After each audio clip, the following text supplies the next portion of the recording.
जंगल में आसमान पर गहरे बादल छाए हुए थे। ऐसी गर्मी के मौसम में बादल तो सभी पक्षियों के लिए खुशियां ही खुशियां लेकर आए थे।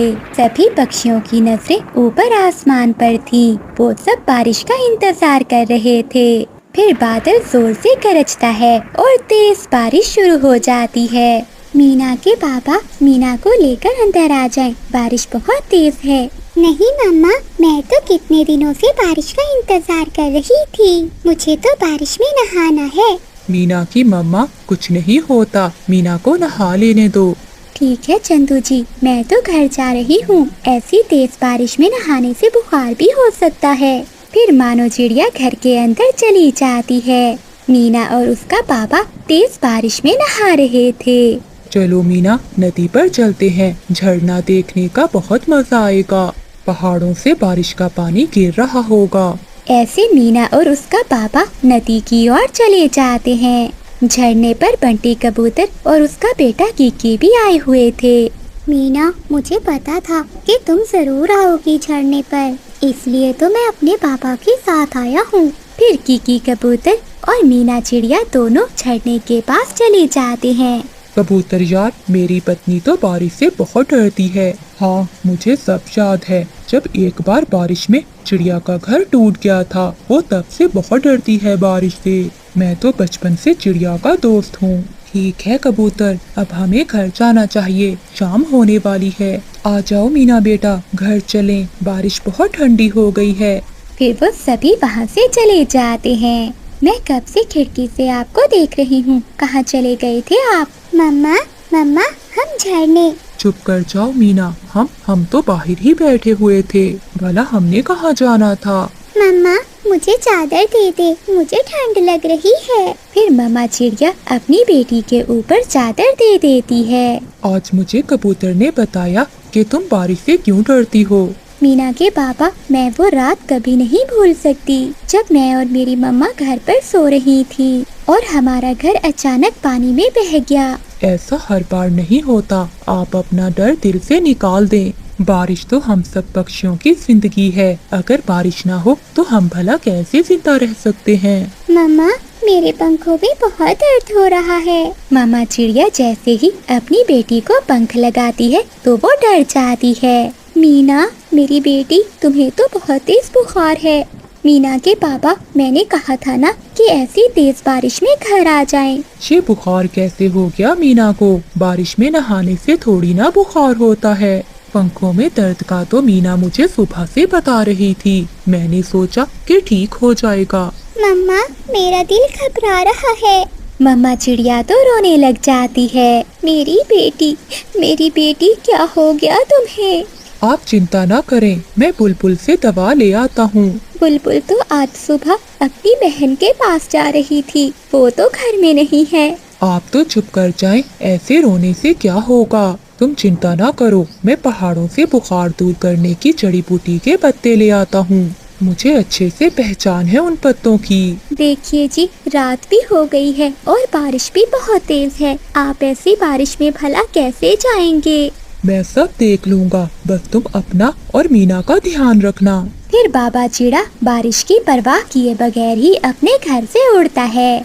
मीना मेरी बेटी, तुमने क्यों मेरी बात नहीं मानी? मीना से तो कुछ बोला भी नहीं जा रहा था। कुछ नहीं होगा मेरी बेटी को, आपके पापा गए हैं दवा लेने। रात गहरी थी और ऊपर से तेज बारिश। ऐसी बारिश में उड़ना बहुत मुश्किल था, लेकिन बाबा चिड़ा करता भी तो क्या, उसे तो अपनी बेटी को बचाने के लिए कुछ भी करना था। फिर बाबा चिड़ा पहाड़ों के पास पहुंच जाता है। देखो यार उल्लू, ऐसी तेज बारिश में शिकार हमारी तरफ ही आ रहा है। मुझे तो लगता है कि ये कोई पागल पक्षी होगा जो अपनी जान देने के लिए आ रहा है। पहले इसे थोड़ा आगे आने दो, फिर पीछे से हमला करते हैं, फिर इसका सुबह शोरबा बनाएंगे, चिड़ा शोरबा। वो दोनों उल्लू छुप जाते हैं। जैसे ही बाबा चिड़ा थोड़ा आगे बढ़ता है तो वो उल्लू पीछे से हमला करते हैं और वो उसे एक पेड़ से बांध देते हैं। जालमो, मुझे छोड़ दो, मेरा क्या दोष है? इसमें हमारा क्या दोष है? क्या हम तुम्हारा गरम गरम शोरबा ना पिए? मेरी बेटी बीमार है, मैं अपनी बेटी के लिए जड़ी बूटी के पत्ते लेने आया था। अगर मैं वो पत्ते ना लेकर गया तो मेरी बेटी मर जाएगी। पर वो दोनों उल्लू चंदू चिड़े की कोई भी बात सुने बिना वहाँ से अपनी गुफा में चले जाते हैं। अब तो सुबह भी होने वाली है, अब तक तो आ जाना चाहिए था मीना आपके बाबा को। अब मैं जाऊं भी तो कहाँ जाऊं, मीना को भी अकेला नहीं छोड़ सकती। वो रात गुजर जाती है। मैं ऐसा करती हूँ कि बादल भैया को मीना के पापा के पीछे भेजती हूँ। फिर मम्मा चिड़िया बादल कव्वे के घर की ओर जाती है। बारिश को होते हुए दूसरा दिन हो गया था, परंतु बारिश थी कि रुकने का नाम ही नहीं ले रही थी। अरे अरे चिड़िया बहन, क्या हुआ? तुम रो क्यों रही हो? पिछली बहन, मीना को रात से तेज बुखार है और मीना के पापा रात से जड़ी बूटी के पत्ते लेने गए थे, लेकिन अभी तक लौटे नहीं वो। चिड़िया बहन, बुखार वाली दवा तो मेरे पास थी, मैं कल ही बुलबुल डॉक्टर से लेकर आई थी। मेरे जुगनू को भी बुखार था इसलिए, लेकिन अब जुगनू तो ठीक है। ये दवा तुम ले जाओ। अगर मुझे पहले पता होता तो मैं रात को ही आपसे दवा ले जाती। चिड़िया बहन, मीना के पापा को ऐसी गहरी रात में पहाड़ों की ओर नहीं जाना चाहिए था, वहाँ बहुत खतरा होता है। बादल भैया, मम्मा पापा को अपनी जान से बढ़कर बच्चे होते हैं, बताओ हम क्या करते? बिजली, तुम चिड़िया के साथ जाओ और मैं पहाड़ों की ओर जाता हूँ। फिर बिजली कव्वी दवा लेकर चिड़िया के साथ जाती है और बादल कव्वा मीना के बाबा को देखने पहाड़ों की ओर जाता है। घर पहुंचकर मम्मा चिड़िया 2 कतरे दवा के मीना को पिला देती है। तुम चिंता ना करो चिड़िया बहन, ये दवा बहुत अच्छी है, मैंने जुगनू को भी एक बार ही दी थी ये दवा। बिजली बहन, आपका बहुत बहुत धन्यवाद, आपके आने से मुझे कुछ हौसला हुआ है। फिर बारिश रुक जाती है और आसमान साफ हो जाता है और बादल कव्वा भी पहाड़ों पर पहुंच जाता है। वो दूर से ही देख लेता है कि बाबा चिड़े को उन उल्लुओं ने रस्सियों से बांधा हुआ है। कव्वा भी बहुत चालाक था, वो पास में एक पेड़ के पीछे छुप जाता है। मुझे छोड़ दो, मेरी बेटी मर जाएगी, मैं अपनी बेटी को दवा देकर वापिस आ जाऊंगा। हम उल्लुओं को उल्लू बना रहे हो? हम उल्लू को कोई भी उल्लू नहीं बना सकता, बस पानी उबलने दो, फिर डाल देंगे तुम्हें। भाई बताओ, क्या नमक डाल दिया है पानी में? तुम चिंता नहीं करो, पानी में नमक भी डाल दिया है और मिर्ची भी, पानी बस उबलने ही वाला है। मुझे इन उल्लुओं को ज्ञान से ही उल्लू बनाना होगा। फिर बादल कव्वा पहाड़ की चोटी पर जाता है और वहाँ से एक पत्थर नीचे गिराता है। उल्लू भैया, ये आवाज कैसी है? देखो भैया, कहीं कोई हमसे बड़ा शिकारी ना आ गया हो। फिर वो दोनों उल्लू भाई वहाँ देखने जाते हैं। बादल कव्वे की नजर तो उन उल्लुओं पर थी। वो जल्दी से बाबा चिड़े के पास आता है और उसे रस्सियों से आजाद कर देता है। भागो चंदू भागो। फिर वो दोनों वहाँ से ऐसे भागते हैं कि पलटकर पीछे नहीं देखते। भाई, ये क्या हुआ? हमें तो सच में किसी ने उल्लू बना दिया और भाग गया हमारा शिकार। फिर बादल कव्वा और बाबा चिड़ा दोनों सुरक्षित अपने घर पहुँच जाते हैं। आप आ गए मीना के बाबा, आप आ गए, मुझे बहुत चिंता हो रही थी आपकी। मीना भी दवा पीने से अब ठीक हो चुकी थी। फिर बादल कव्वा सारी बात चिड़िया को बताता है। बादल भैया और बिजली बहन सच ही कहते हैं कि दोस्तों के बिना जीवन बहुत मुश्किल है। चांदनी चिड़िया माँ बनने वाली थी, वो जल्द ही अंडे देने वाली थी। वो तेज बारिश में अनाज की खोज में जंगल में घूम रही थी। तभी चिड़िया को एक अनाज का खेत दिखाई देता है। अरे वाह, यहाँ तो ढेर सारा दाना है, अब मैं रोज यहीं से दाना लेकर जाऊंगी। कल आते समय मैं बंटी और चीकू भैया को भी साथ लेकर आऊंगी। चिड़िया ऐसे बैठी हुई थी कि उसके पेट में दर्द होने लगता है। अरे बाप रे, ये क्या हो रहा है? मेरे पेट में दर्द क्यों शुरू हो गया? बुलबुल डॉक्टर ने तो 5 दिन का समय दिया था अभी, लगता है अब मुझे घर जाना होगा। फिर चांदनी चिड़िया वहाँ से चली जाती है। थोड़ी दूर जाने पर उसके पेट में और भी दर्द बढ़ने लगता है। लगता है मैं घर नहीं जा पाऊंगी, मुझे यहीं किसी घोंसले की खोज करनी होगी। चिड़िया दर्द में थी, इसलिए वो आसपास घोंसले की खोज करने लगी। तभी चांदनी चिड़िया को एक पेड़ पर पुराना घर दिखाई देता है। हाँ, ये घर ठीक रहेगा। लगता है इस पुराने घर में कोई भी नहीं रहता। जब तक मैं अंडे नहीं दे देती मुझे यहीं रहना होगा। थोड़ी देर बाद चांदनी चिड़िया उस घोंसले में 2 प्यारे प्यारे अंडे दे देती है। तभी वहाँ बिजली कभी आ जाती है। अरे कौन है तू चिड़िया, और यहाँ क्या कर रही है? कवि बहन, मेरा नाम चांदनी है। मैं यहाँ अनाज की खोज में आई थी, लेकिन घर जाते समय मेरे पेट में बहुत दर्द शुरू हो गया। मैं घर तक जाने का इंतजार नहीं कर सकती थी। तभी मुझे ये घर दिखाई दिया और मैं यहाँ आ गई। अरे छोटी चिड़िया, एक तो तूने मेरा घोंसला छीन लिया और ऊपर से मेरे घोंसले में अंडे भी दे दिए। कवि बहन, मुझे माफ कर दीजिए। मुझे नहीं पता था कि ये घोंसला आपका है। मेरे बच्चे बाहर आने तक क्या आप मुझे यहाँ रहने देंगी? अरे वाह, बढ़िया ही यहाँ रहने वाली। अगर मैंने तुझे अपना घर दे दिया तो मैं कहाँ रहूंगी?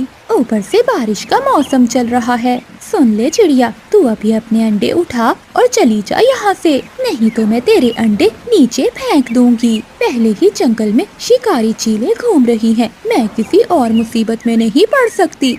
नहीं नहीं कवि बहन, आप ऐसा ना कीजिए। मैं अपने अंडे लेकर चली जाती हूँ। लेकिन कवि बहन, मैं अपने दोनों अंडे एक साथ नहीं लेकर जा सकती। मैं अभी अपना एक अंडा ले जाती हूँ और बाद में दूसरा ले जाऊंगी। ठीक है, जाओ, लेकिन जल्दी करना। मेरे घर पर मेहमान आने वाले हैं। उनके आने से पहले तू अपने दोनों अंडे लेकर यहाँ से चली जा। बेचारी चांदनी चिड़िया चाहती तो वो कवि की एक बात भी ना सुनती, लेकिन वो क्या करती, वो अपने अंडों को लेकर बहुत मजबूर थी।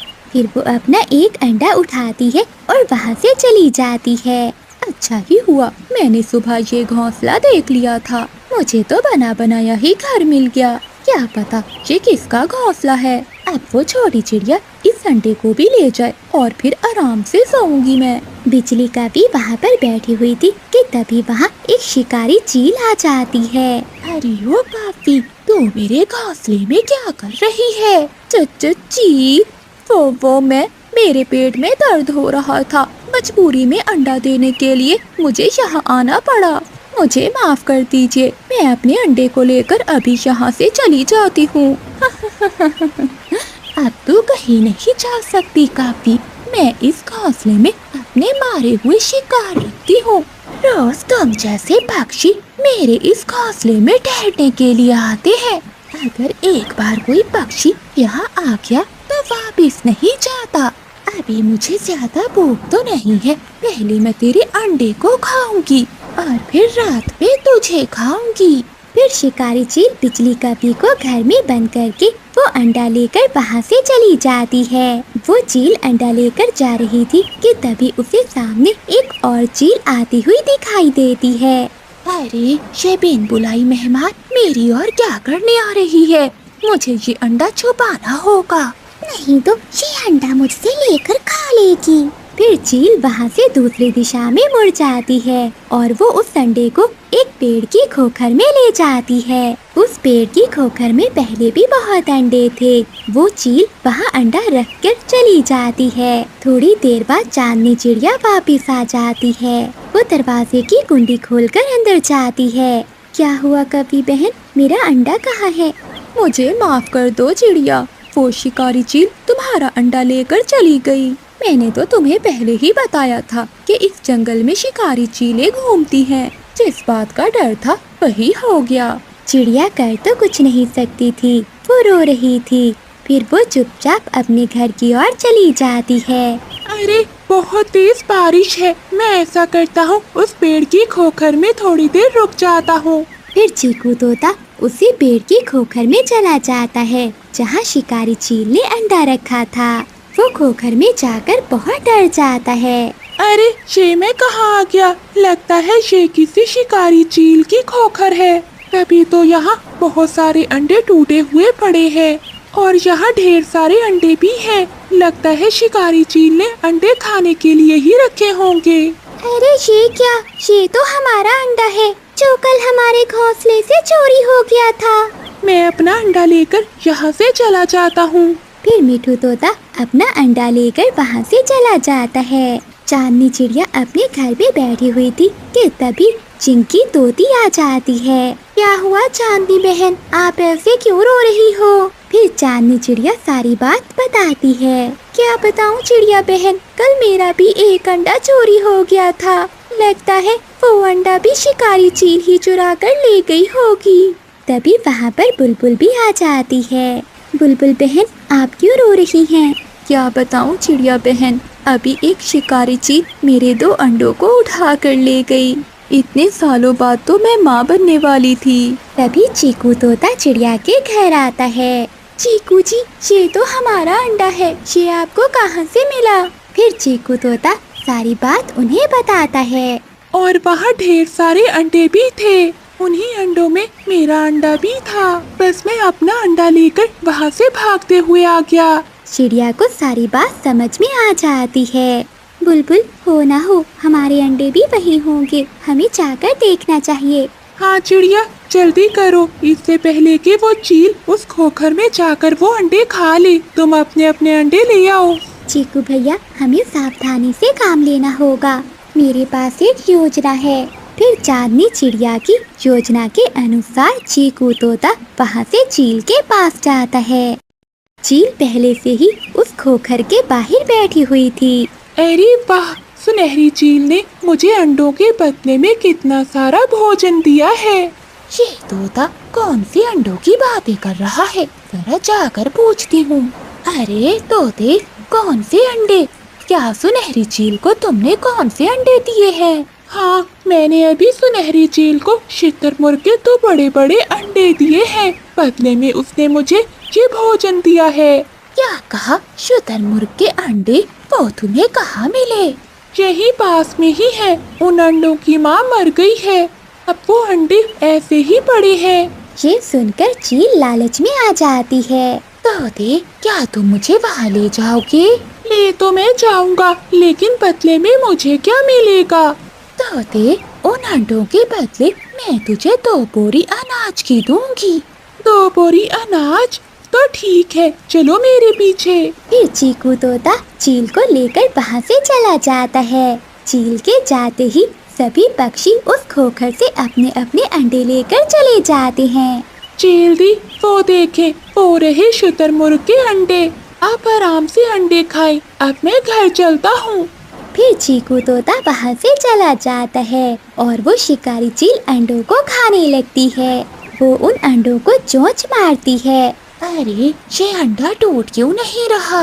लगता है शुतुरमुर्ग का है ना, इसलिए जोर से चोंच मारनी होगी। ऐसा कहते हुए चील जोर से अपनी चोंच उन अंडों पर मारती है। जैसे ही वो जोर से चोंच मारती है तो उसकी चोंच टूट जाती है। अरे, मर गई मैं। ये कैसे अंडे हैं? बारिश और भी तेज हो जाती है। पक्षियों ने जो रंग उन अंडों पर किया था वो सारा उतर जाता है। अरे, ये तो पत्थर के अंडे हैं। लगता है उन पक्षियों ने मुझे बेवकूफ बनाया है। नहीं छोड़ूंगी मैं उन्हें। इधर चिड़िया को अपना खोया हुआ अंडा भी मिल जाता है और बुलबुल को भी अपने अंडे मिल जाते हैं। बादल जी, बाहर तो जोरों की बारिश हो रही है, अब क्या करेंगे? मेरा तो भूख से बुरा हाल है। बिजली, तुम जाओ और बबली कबूतरी से 2 दाने ही ले आओ। बादल जी, मैंने कल ही उस गंदी आंखों वाले से लड़ाई की थी। मुझे नहीं विश्वास कि वो मुझे आज दाना देंगे। बिजली, अगर वो दाना नहीं देंगे तो मैं चिड़िया से मांग लाऊंगा। एक बार तुम जाकर तो देखो। फिर बिजली कभी अपना छाता उठाती है और बबली कबूतरी के घर जाती है। बिजली कभी दरवाजे पर दस्तक देती है। कौन है बाहर? बबली बहन, मैं हूँ, तुम्हारी बहन बिजली। रुको बबली, मैं चाहता हूँ, कल तो इसने मुझसे लड़ाई की थी, तो आज ये यहाँ क्या करने आई है? फिर कबूतर दरवाजा खोलता है। बताओ कभी, क्या काम है? कबूतर भैया, मेरे पेट में दर्द हो रहा है भूख से। और बस चलो भागो यहाँ से। मेरे पास दाना नहीं है जो ऐसे मौसम में मैं तुम्हें दाना दूं। कल तो मुझसे लड़ाई की थी, तो आज यहाँ क्या करने आ गई? चल भाग यहाँ से। ऐसा कहते हुए कबूतर दरवाजा बंद कर लेता है। गंदी आंखों वाला मोटा कबूतर, अगर दाना नहीं देना तो पूरी बात तो सुन लो। जाओ जाओ, सुन ली तेरी बात, बेकारी कभी कहीं की। गुस्से में बिजली कभी वापिस चली जाती है। क्या बना बिजली, क्या दाना दे दिया कबूतर ने? अंधे हो क्या? अगर दाना होता तो मेरे पास होता, मैंने कौन सा खा लिया है। उस गंदी आंखों वाले ने बहुत बेइज्जती की है मेरी। तो ठीक है बिजली, मैं चिड़िया के पास जाता हूँ। फिर बादल कौवा अपने घर से निकलता है और वो चिड़िया के घर जाता है। वो घर के दरवाजे पर दस्तक देता है। एक तो मेरा घर टपक रहा है और ये कौन आ गया ऊपर से। तभी चिड़िया दरवाजा खोलती है। हाँ कौवे बताओ क्या हुआ, मैं पहले ही बहुत परेशान हूँ। चिड़िया बहन, मेरी बात प्यार से सुन लो। कौवे, मेरा घर पहले ही टपक रहा है, मुझे अपने घर की मरम्मत भी करनी है, बताओ क्या काम है। चिड़िया बहन, मैं पीपल का पत्ता लाता हूँ और तुम्हारे घर की छत की मरम्मत कर देता हूँ, लेकिन बदले में तुम्हें मेरा एक काम करना होगा। बताओ बताओ क्या काम है। मुझे खाने के लिए दाना दे देना।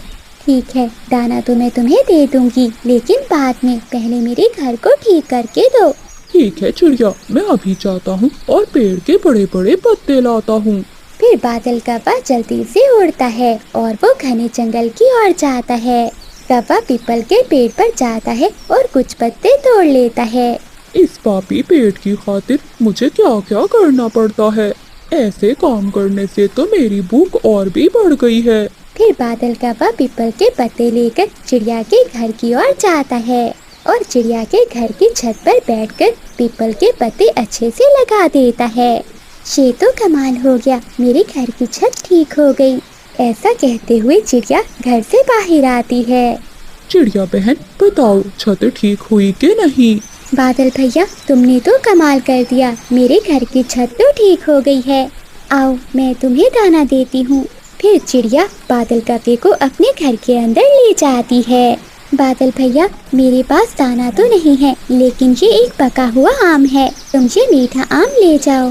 कौवा खुश हो जाता है और वो आम लेकर वहाँ से चला जाता है। आधे रास्ते में जाकर बादल कौवा एक पेड़ पर बैठ जाता है। अगर मैं ये आम घर ले गया तो बिजली खा जाएगी और मैं भूखे का भूखा ही रह जाऊंगा। मैं ऐसा करता हूँ कि ये आम खा लेता हूँ। फिर कौवा वहीं बैठकर आम खाने लगता है। ये बादल न जाने कहाँ चला गया है, अभी तक लौट कर नहीं आया, मैं चिड़िया से पूछ कर आती हूँ। फिर बिजली कौवी अपना छाता लेकर चिड़िया के घर की ओर जाती है और दरवाजे पर दस्तक देती है। अब ये फिर से कौन आ गया है, इस समय सोने भी नहीं देते। चिड़िया दरवाजा खोलती है। बताओ बिजली, अब तुम्हें क्या हुआ। चिड़िया बहन, मेरा पति बादल क्या यहाँ पर आया था? हाँ बिजली, आया था और मुझसे पका हुआ मीठा आम लेकर चला गया है, मगर वो घर तो नहीं आया, वो कहाँ जा सकता है। बिजली, उस दिशा में गया था बादल। फिर बिजली कौवी बादल कौवे के पीछे पीछे जाती है। वो दूर से ही कौवे को आम खाता हुआ देखकर छुप जाती है। मेरा पेट तो भर गया, अगर ये आम उस काली कौवी के पेट में होता तो ये आम भी काला हो गया होता। टाइम कहीं की, मुझे तो कुछ खाने ही नहीं देती, जो भी होता है अपने काले पेट में डाल लेती है। बिजली कौवी पीछे खड़ी सब सुन रही थी। बादल के बच्चे, तुम यहाँ बैठे आम खा रहे हो और मेरी बुराइयां कर रहे हो, और मैं घर में बैठी भूख से मर रही हूँ। मम्मा, मैंने तो मजाक में तुम्हें काली कहा था। फिर बिजली कौवी लाठी उठाकर बादल कौवे की खूब पिटाई करती है। फिर क्या था, बादल कौवा आगे आगे और बिजली कौवी पीछे पीछे। रुको एक बार, मैं तुम्हें छोड़ूंगी नहीं। पक्षियों का शोर सुनकर चिड़िया भी अपने घर से बाहर आती है और वो कौवे की जान बचाती है। चिड़िया बहन, इस बुढ़े कौवे ने मुझे काली कहा। अरे, आपने इसे काली क्यों कहा, ये तो आपने अच्छा नहीं किया। चलो कौवी, मैं तुम्हें दाना देती हूँ। फिर मानो चिड़िया बिजली कौवी को अपने साथ अपने घर में ले जाती है और कौवी को दाना दे देती है। बादल कौवा खिड़की से आकर बिजली कौवी को कहता है, बिजली, आधा दाना मुझे भी दे दो। चल भाग यहाँ से। फिर बिजली कौवी कौवे के सामने ही बैठकर मजे मजे से दाना खाती है। जंगल में बहुत तेज बारिश हो रही थी। सभी पक्षी अपने अपने घरों में सुकून से बैठे हुए थे। ऐसे में चांदनी चिड़िया भी अपने दो प्यारे प्यारे बच्चों के साथ अपने घर में बैठी हुई थी। ऐ ऊपर वाले, दूसरों की मदद करते करते मैंने अपना घर ही मुरम्मत नहीं किया। अब देखो ना कैसे पानी टपक रहा है। मम्मा, इसका मतलब दूसरों की मदद करने से हमारा ही नुकसान होता है।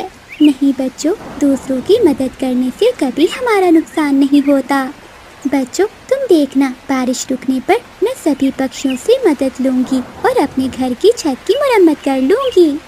वो अपने घर में बैठे हुए थे कि बाहर से सुनहरी चील गुजरती है। अरे वाह, आज मेरा इस चांदनी चिड़िया से बदला लेने का अच्छा मौका है। ऐसा कहते हुए सुनहरी चील चांदनी चिड़िया के घर में घुस जाती है। चांदनी, अरे सुनहरी चील, तुम यहाँ क्या कर रही हो? चिड़िया, तुम्हारी वजह से मेरा बहुत नुकसान हुआ है।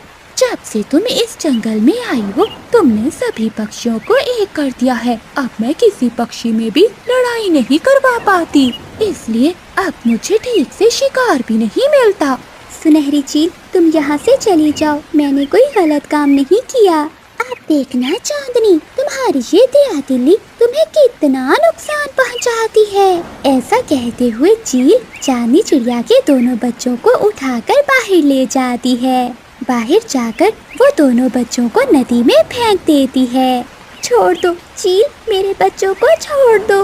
बच्चों, मेरे बच्चों। अपने बच्चों को बहता हुआ देखकर चांदनी चिड़िया बहुत परेशान हो गई और वो अपने बच्चों के पीछे पीछे उड़ने लगती है। पानी का बहाव बहुत तेज था। चांदनी चिड़िया बहुत तेजी से उड़ रही थी, लेकिन वो अपने बच्चों तक नहीं पहुंच पा रही थी। तभी एक बड़ी लहर आती है और उन बच्चों को दूर बहाकर ले जाती है। तेज पानी के बहाव के कारण चिड़िया अपने बच्चों को खो देती है। चांदनी चिड़िया अपने बच्चों के लिए बहुत रो रही थी। दूसरी ओर सभी पक्षी बारिश के मजे ले रहे थे। बबली कबूतरी अपने बेटे किकी को लेकर जा रही थी कि तेज हवा के झोंके से किकी उड़ता हुआ तालाब में गिर जाता है। तभी चांदनी चिड़िया वहां आ जाती है और वो किकी को बचा लेती है। चांदनी छोटे किकी को लेकर बाकी पक्षियों के पास जाती है। चांदनी बहन, तुम्हारा बहुत बहुत धन्यवाद, तुमने मेरे बेटे की जान बचाई। चांदनी बहन, क्या हुआ? तुम उदास लग रही हो। फिर चांदनी चिड़िया सारी बात उन्हें बताती है। चिड़िया बहन, तुम चिंता नहीं करो, हम तुम्हारे बच्चे ढूंढने में तुम्हारी मदद करेंगे। अगली सुबह हो जाती है। चांदनी चिड़िया, बंटी कबूतर और चीकू तोता सभी मिलकर चिड़िया के बच्चों को ढूंढते हैं, लेकिन उन सबको कहीं भी चिड़िया के बच्चे नहीं मिलते। चांदनी बहन, तुम चिंता ना करो, मेरा दिल कहता है कि तुम्हें तुम्हारे बच्चे मिल जाएंगे। चीकू भैया, अब तो मैं उन्हें देखने की उम्मीद भी खो चुकी हूँ। तभी बंटी कबूतर वहाँ आता है। चांदनी बहन, जल्दी चलो, बिजली कवि के बहुत ज्यादा चोट आई है, वो अपनी आखिरी सांसें ले रही है। अरे, ये सब अचानक कैसे हो गया? चांदनी बहन, चलो चलकर देखते हैं। फिर वो तीनों बिजली कवि के घर जाते हैं। अरे बिजली बहन, आपके दोनों पंख घायल कैसे हो गए? मैं भुट्टा खाने मकई के खेत में गई हुई थी, तभी वहाँ पर वो दुष्ट सुनहरी चील आ गई और उसने मुझ पर हमला कर दिया। वहाँ कुछ झाड़ियाँ थी, मैं चील से बचने के लिए वहीं छुप गई। जब वो चील वहाँ से चली गई तो मुझे आने में बहुत मुश्किल हुई, लेकिन अब मुझे नहीं लगता कि मैं इस दर्द को ज्यादा देर तक बर्दाश्त कर पाऊंगी। बुलबुल डॉक्टर, इन जख्मों की कोई ना कोई तो दवा होगी ना? आप तो डॉक्टर हैं, आपके होते हुए हमारी बिजली बहन ऐसे कैसे मर सकती है? चांदनी, दवा तो है, लेकिन जहाँ दवा है उसे वहाँ से कोई भी नहीं ला सकता, क्योंकि वहाँ जाने पर बहुत खतरा है। बुलबुल, ऐसी कौन सी जगह है जहाँ जान का खतरा है?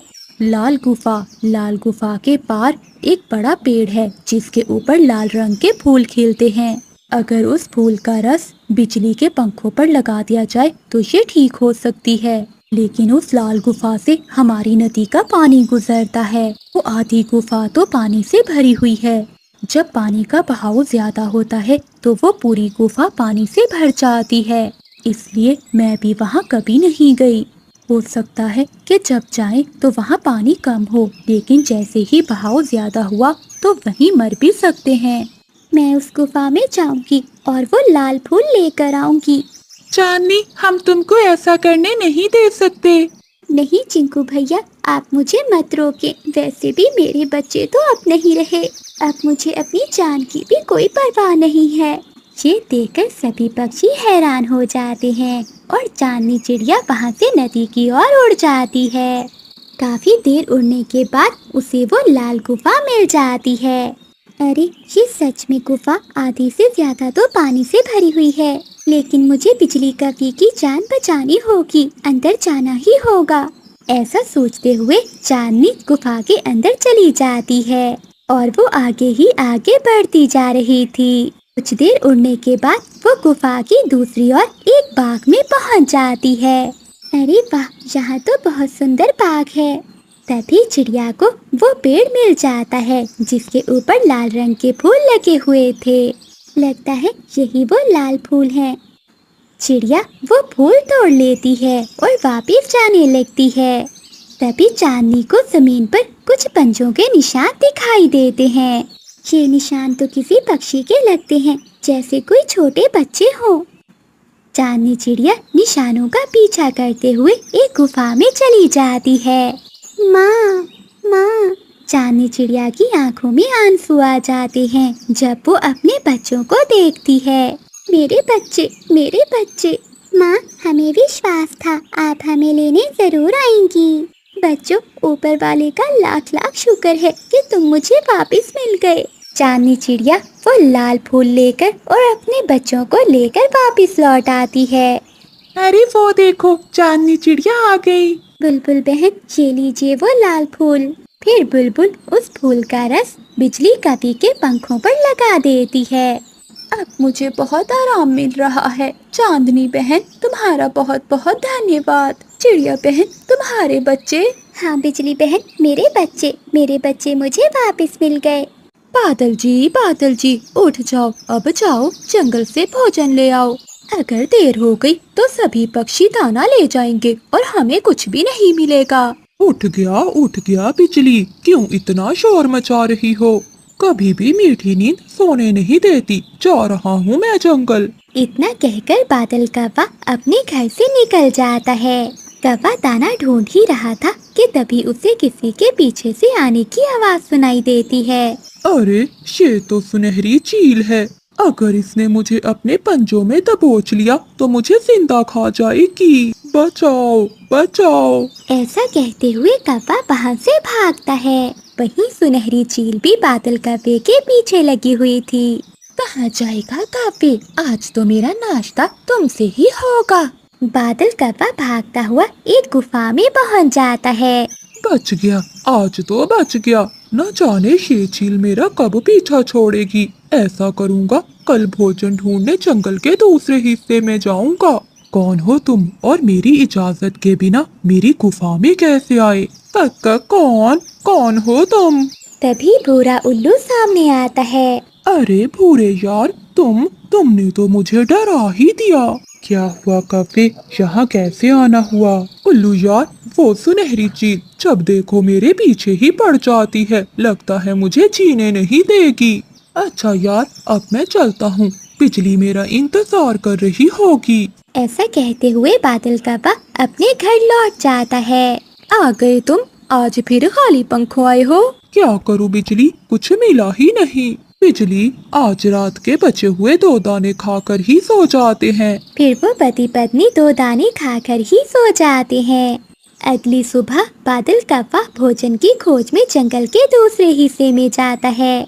अरे वाह, यहाँ तो बहुत बड़ा कुआं है और पास में ढेर सारे फल भी। आज तो पेट भरकर फल खाने को मजा ही आ जाएगा। बादल कौवा फल तोड़ने लगता है। तभी उसकी नजर कुएं के पास एक चमकते हुए हीरे पर जाती है। वो तुरंत उस हीरे के पास जाता है। अरे वाह, ये तो कोई कीमती हीरा लगता है। मैं इसे घर ले जाता हूँ और इसे बेचकर हम अमीर हो जाएंगे। फिर बादल कौवा वो हीरा और कुछ फल लेकर अपने घर लौट जाता है। बादल जी, ये क्या है? ये तो हीरा है। ये आपको कहाँ से मिला? मैं जंगल के पिछले हिस्से से भोजन लेने गया था, वहीं मिला मुझे ये हीरा। ये बहुत कीमती है, इसे बेचकर हम अमीर हो जाएंगे। फिर बिजली कवि उस हीरे को अलमारी में रख देती है। बादल जी, आज मेरा घूमने को बहुत मन कर रहा है। कब से तुम मुझे झील के किनारे नहीं लेकर गए। आज मैं बहुत खुश हूँ बिजली, चलो चले झील के किनारे, तुम्हें घुमा कर आता हूँ। फिर वो दोनों पति पत्नी झील की ओर जाते हैं। वो दोनों बैठे हुए थे कि बिजली कवि को झील अपने अंदर खींच लेती है। बिजली, बिजली तुम कहाँ गई? बाहर आओ बिजली। तभी चांदनी चिड़िया वहाँ से गुजर रही थी। वो कव्वे का शोर सुनकर वहाँ आती है। बादल भैया, क्या हुआ? आप ऐसे रो क्यों रहे हो? क्या बताऊं चांदनी बहन, मैं और बिजली यहाँ घूमने आए थे, तभी झील ने मेरी बिजली को अपने अंदर खींच लिया। मुझे तो कुछ भी समझ नहीं आ रहा कि मैं क्या करूं। आप चिंता न करें, चलिए मेरे साथ, हम इस झील में जाकर देखते हैं कि बिजली कहाँ है। फिर चांदनी चिड़िया और कालू कौवा झील में छलांग लगा देते हैं। तो वहाँ वो दोनों एक बड़े जंगल में पहुँच जाते हैं। बादल भैया, मुझे तो नहीं पता था कि झील में भी एक बड़ा सा जंगल है। ये तो बहुत सुंदर है। ये जंगल यहाँ कैसे आया होगा? यहाँ तो कोई पक्षी भी नजर नहीं आ रहा। हाँ चांदनी बहन, ये तो कोई अजीब सा जंगल है। मुझे तो ऐसा लग रहा है कि ये कोई भूतिया जंगल है। लेकिन मेरी बिजली कहाँ है? आप इस तरफ देखें और मैं दूसरी तरफ देखती हूँ। फिर वो दोनों अलग अलग दिशा में बिजली कवि को ढूंढने लगते हैं। बादल भैया, जल्दी आओ, देखो यहाँ कुछ है। बादल कौवा तुरंत वहाँ आता है। क्या हुआ चांदनी? ये देखो बादल भैया, ये तो बिजली का पुतला है। हाँ चिड़िया, ये तो मेरी पत्नी बिजली ही है, मगर इसे पुतला किसने बनाया? बिजली, ये तुम्हें क्या हो गया है? अब मैं क्या करूँ? मुझे लगता है इस झील में कोई गड़बड़ है। चलो हम उल्लू से मदद मांगते हैं, वो हमारी जरूर मदद करेगा। फिर बादल कौवा और चांदनी चिड़िया दोनों जल्दी से उल्लू के पास जाते हैं। क्या हुआ बादल यार और चांदनी बहन, तुम यहाँ सब ठीक तो है ना? नहीं यार उल्लू, कुछ भी ठीक नहीं है। फिर बादल कौवा सारी बात उल्लू को बताता है। अच्छा, तो ये बात है। बादल, तुमने बहुत बड़ी गलती कर दी है। जो जंगल के पिछले हिस्से में कुआं है, वो एक भूतिया कुआं है। बहुत समय पहले यहाँ एक चुड़ैल आई थी और उसी ने वो कुआं बनाया था। जब जंगल के पक्षियों को ये सब पता चला था, तो उन सब ने मेरे गुरु उल्लू को बुलाकर उस चुड़ैल को उस कुएं में कैद करवा दिया था। और जो हीरे उस कुएं के आसपास मिट्टी में दबे हुए हैं, उनमें आज भी चुड़ैल का जादू है। और वो हीरे जिसको भी मिलते हैं, उसका परिवार बर्बाद हो जाता है। तो क्या उल्लू, मेरी बिजली मुझे कभी नहीं मिलेगी? ऐसा नहीं है बादल, तुम बताओ वो हीरा कहाँ है? वो तो मेरे घर में है। तो ठीक है, तुम ऐसा करो, वो हीरा जाकर फिर से कुएं में फेंक दो। ये सुनकर बादल कौवा चांदनी चिड़िया के साथ भागा भागा अपने घर जाता है और वो हीरा लेकर कुएं में फेंक देता है। अरे छोटे पक्षियों, आज तुमने बहुत बड़ा काम किया है। कितने अरसे से मैं इस कुएं में कैद थी। आज तुम दोनों की वजह से मैं आजाद हो गई। अब मैं तुम दोनों को भी नहीं छोड़ूंगी। भागो बादल भैया, भागो, वरना हम दोनों भी नहीं बचेंगे। बादल कौवा और चांदनी चिड़िया भागते हुए फिर से उल्लू के पास जाते हैं। क्या हुआ, तुम दोनों फिर से यहाँ? उल्लू, तुमने तो कहा था कि वो हीरा कुएं में फेंकने से मेरी बिजली लौट आएगी, मगर वो तो चुड़ैल आजाद हो गई है। और नहीं तो क्या उल्लू, तुमने तो आज हमें मरवा ही दिया होता। मुझे तो लगता है अब आपके गुरु उल्लू के पास ही जाना होगा।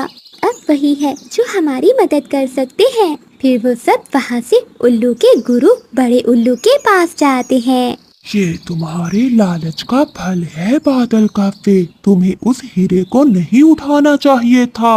अगर गलती हो भी गई तो जहाँ हीरा उठाया था वही रख कर लौट आते, लेकिन तुमने तो उस चुड़ैल को ही जिंदा कर दिया। मुझसे बहुत बड़ी गलती हो गई गुरुजी, बिजली हमेशा कहती थी कि लालच मत करो, लेकिन मैंने उसकी बात कभी नहीं मानी। सब मेरी गलती है। कौवे, अब उसे मारने के लिए हमें एक खंजर बनाना होगा। कुएं के पास की मट्टी और झील का पानी मिलाकर तुम्हें खंजर बनाना होगा और फिर उस खंजर को चुड़ैल के सीने में उतार दो। इससे उस चुड़ैल का हमेशा हमेशा के लिए अंत हो जाएगा। गुरुजी, ये तो बहुत मुश्किल है। हाँ, ये मुश्किल तो है, लेकिन ये सब बादल कव्वे को ही करना होगा, क्योंकि चुड़ैल उसी के कारण ही जिंदा हुई है। गुरुजी, अगर ऐसा है तो मैं जरूर करूँगा। मैं अपनी बिजली को जरूर बचाऊंगा। गुरु उल्लू की बात सुनकर बादल कौवा कुएं के पास से मट्टी लाता है और झील से पानी। वो मट्टी और पानी से एक खंजर बना लेता है। बादल भैया, खंजर तो बन गया है, अब हमें वो चुड़ैल कहाँ मिलेगी? वो चुड़ैल हमें उसी झील में ही मिलेगी।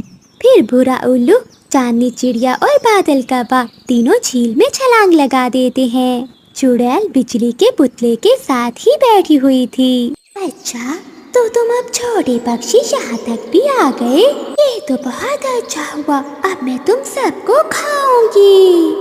नहीं चुड़ैल, इस बार तू हमारा नहीं बल्कि हम तेरा शिकार करेंगे। ऐसा कहते ही बादल कौवा खंजर चुड़ैल की ओर फेंकता है। खंजर के लगते ही चुड़ैल जलकर भस्म हो जाती है। चुड़ैल के मरते ही बिजली का भी फिर से ठीक हो जाती है। बिजली, तुम ठीक तो हो? मुझे माफ कर दो। मेरी वजह से तुमने ये सब बर्दाश्त किया। आज के बाद मैं कभी भी लालच नहीं करूँगा। बादल जी, आपको अपनी गलती का एहसास हो गया। मेरे लिए यही काफी है। चलो अब हम अपने घर चलते हैं।